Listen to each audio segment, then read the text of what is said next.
I believe in God, the Father Almighty, creator of heaven and earth. I believe in Jesus Christ, His only Son, our Lord.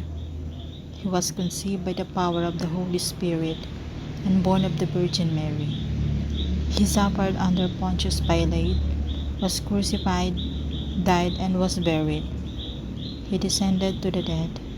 On the third day he rose again. He ascended into heaven and is seated at the right hand of the Father. He will come again to judge the living and the dead. I believe in the Holy Spirit, the Holy Catholic Church, the communion of saints, the forgiveness of sins, the resurrection of the body, and the life everlasting. Amen. Our Father, who art in heaven, hallowed be thy name. Thy kingdom come, thy will be done on earth as it is in heaven. Give us this day our daily bread. Forgive us our trespasses, as we forgive those who trespass against us.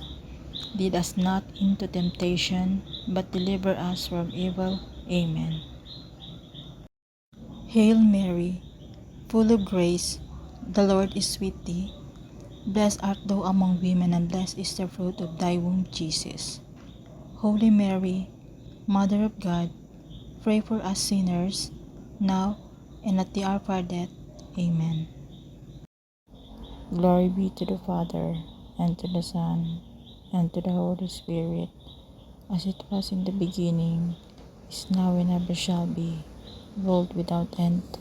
Amen. O my Jesus, forgive us our sins, save us from the fires of hell, lead all souls to heaven, especially those who need most of your mercy. Amen.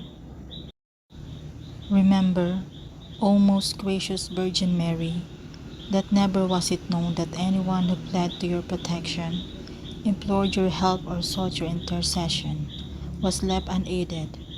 Inspired with this confidence, I fly unto you, O Virgin of Virgins, my Mother. To you I come, before you I stand sinful and sorrowful. O Mother of the Word incarnate, despise not my petitions, but in your mercy hear and answer me. Amen.